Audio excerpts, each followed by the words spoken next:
This is the new PNY RTX 4070 Ti graphics card. At the time of making this video, it was selling for under $820. Now that is still pricey in my opinion, but hey, at least the scalpers are dead. So this model is an overclocked version of RTX 4070 Ti with its core clock boosted from 2610 MHz to 2640 MHz. You get 12GB of the new and faster GDDR6X video RAM along with 192-bit memory bus width, providing a total memory bandwidth of 504GB per second. This card is based on NVIDIA's new Ada Lovelace architecture and it comes with 7680 CUDA cores. Compared to RTX 4080, that's a 21% reduction in the total number of CUDA cores. But on the plus side, RTX 4070 Ti uses the same 4th generation Tensor cores and the 3rd generation RT cores that are found in the flagship RTX 4090. It also boasts support for the latest DLSS 3 AI upscaling and full ray tracing. By the way, if you're a content creator, then RTX 4070 Ti is going to be a great choice for you. It uses the same media encoders and decoders that are present in NVIDIA's flagship GPU, the RTX 4090.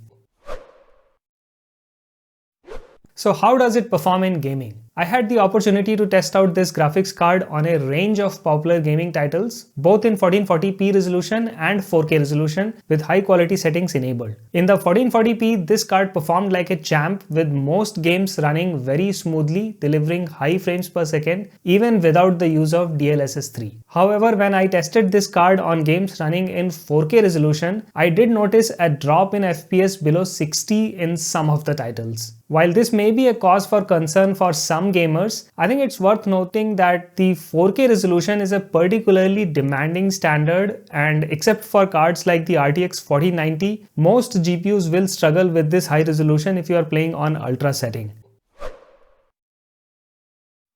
Moving on, let's talk about ray tracing and the DLSS3 AI upscaling. Specifically, I would like to share the 8-game average performance in 1440p resolution at the high setting. When I disabled ray tracing, I was able to achieve an impressive average of 183 FPS. However, when I turned on ray tracing, the frame rates took a hit, dropping down to an average of 105 FPS. This is where DLSS 3 AI upscaling comes handy, boosting frame rates while still maintaining a high level of visual fidelity. With DLSS 3 enabled, the average FPS increased from 105 to 141, which I think is a very impressive feat. However, it's important to note that not all titles support DLSS 3, so it may not be a viable option for all gamers. Additionally, it's worth noting that while AI upscaling can improve performance, it does come at a cost of some loss in image fidelity. So to get the best performance from this graphics card, you need a PSU of at least 750 watts. You also need a 16-pin power connector, and fortunately a 16-pin to 2 8-pin power adapter is included with the GPU. Also note that this card measures 13.3 inches in length and 5.5 inches in width, so make sure that your case is large enough to accommodate this card. This is a chunky boy.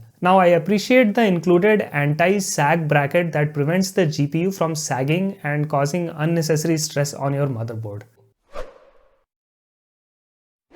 Let's talk about the build quality. So the build quality of this GPU is very impressive. It features a sturdy metal backplate that provides solid structural support. So there are 300mm alternate spinning fans combined with 7 composite heat pipes and a vapor chamber work in tandem to maintain optimal operating temperature. Now these fans come with 3-ring RGB lighting that can be customized in the software. You can also customize the speed of the fan in the software. Now by default, the fans only kick in when the GPU gets hot during gaming, otherwise they remain idle. But if you are looking for high performance, you can always toggle between high performance mode and energy efficiency mode because there is a switch which will allow you to flip between these two versions of the BIOS. Finally, let's talk about how this card stacks up against its competitors. So here is a chart showing the 16-game average FPS in 4K resolution. While RTX 4070 Ti outperformed the previous generation RTX 3070 Ti cards, it fell behind RTX 4090, 4080 and even the Radeon RX 7900 XT. This trend persisted in 1440p and 1080p resolutions as well. So if you are primarily concerned with raw performance and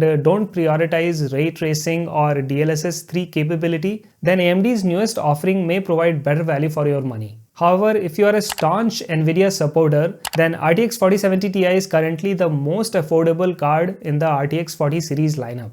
Now obviously this will change when RTX 4070, 4060 Ti and 4060 cards are announced later this year, but for the time being RTX 4070 Ti is the most affordable RTX 40 series card that you can buy. So don't forget to check the links that I have put in the video description below where you can find the best pricing on RTX 4070 Ti cards.